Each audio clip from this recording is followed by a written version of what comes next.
Na aba de Capitão América, Admirável Mundo Novo, filme que conta com o Capitão Falcão como protagonista. Vamos fazer uma viagem no tempo para as origens deste personagem, lá nos primórdios dos anos 60, quando o mundo discutia os direitos dos negros e outras supostas minorias, o que tornava o personagem extremamente pertinente. A verdade é que o personagem entrou de bicão na edição 117 no meio de uma saga do Bandeiroso que começou lá pela edição 114. Nela, o Caveira Vermelha, em posse do cubo cósmico, troca de corpo com o protagonista e faz com que ele coma o pão que o diabo amassou. Algumas edições antes, Rogers, que na fase passava pelas desvantagens de ter sua identidade revelada, aproveitou um incidente com a Madame Hydra para descansar a imagem e viver em paz. Steve Rogers está morto, longa vida ao Capitão América. Quem não gostou muito disso foi Rick Jones, o eterno parceirinho de heróis, que na época fazia às vezes de Neo Bucky.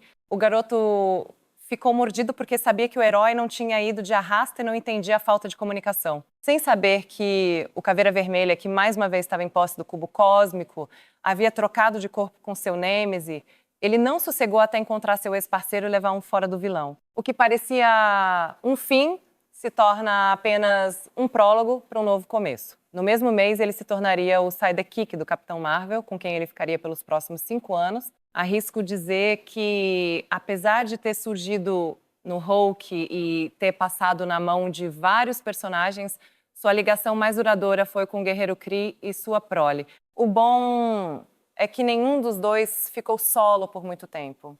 Voltando ao Capitão, o herói patriota estava comendo o pão que o Caveira amassou. No corpo de seu inimigo, ele tenta sobreviver a tudo e a todos, inclusive aos seus amigos. Após uma perseguição policial típica de um filme do Burt Reynolds, ele bate na porta da mansão dos Vingadores, que só vem o garoto propaganda do bigodinho. Já o vilão aprendeu a tirar proveito da capimania que assolava os anos 60 para ter seu dia de idol e fazer uma média com os fãs do Capitão Bandeira. Diferente do original, a cópia do mundo invertido se hospeda num dos hotéis mais caros da cidade e a coisa fica tão estranha que os fãs chegam a invadir o hotel atrás do seu ídolo, algo que o Bonnerhead odeia. Para tripudiar ainda mais de sua vítima, ele o envia para a Ilha dos Exilados, mesmo lugar que ele enviou seus antigos Asseclas edições antes. As Seclas que querem seu pescoço e amariam recebê-lo com uma maçã na boca, ainda que fosse outro usando seus trapos. Na ilha, a mente que habita o corpo do ignóbil vilão decide tirar a máscara da caveira para se disfarçar,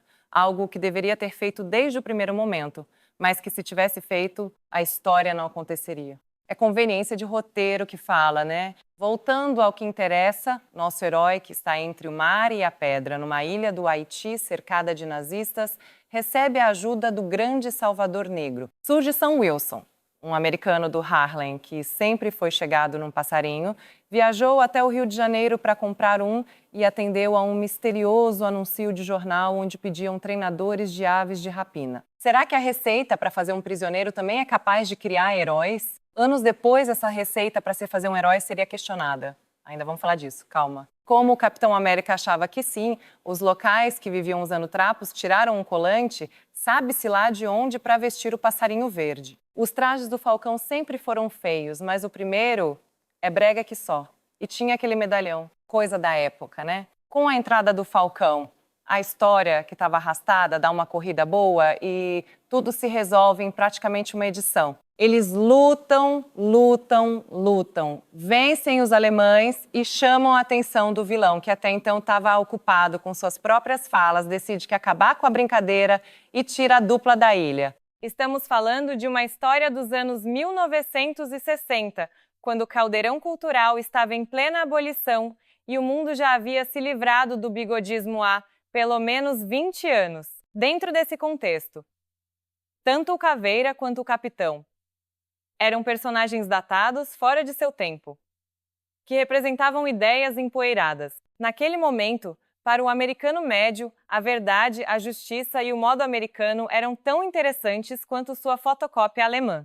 Até por isso, essa versão do personagem foi transformada num democrata com crise de meia-idade disposto a questionar tudo. Já o Caveira, apesar de ser outro fóssil, rasgava a camisa para mostrar que tinha cabelo no peito para enfrentar seus inimigos no mano a mano, um macho alfa disposto a tudo para bater com o dele na mesa e mostrar sua superioridade. Despido de qualquer inteligência, ele não só devolveu o capitão para seu corpo, como se desempoderou.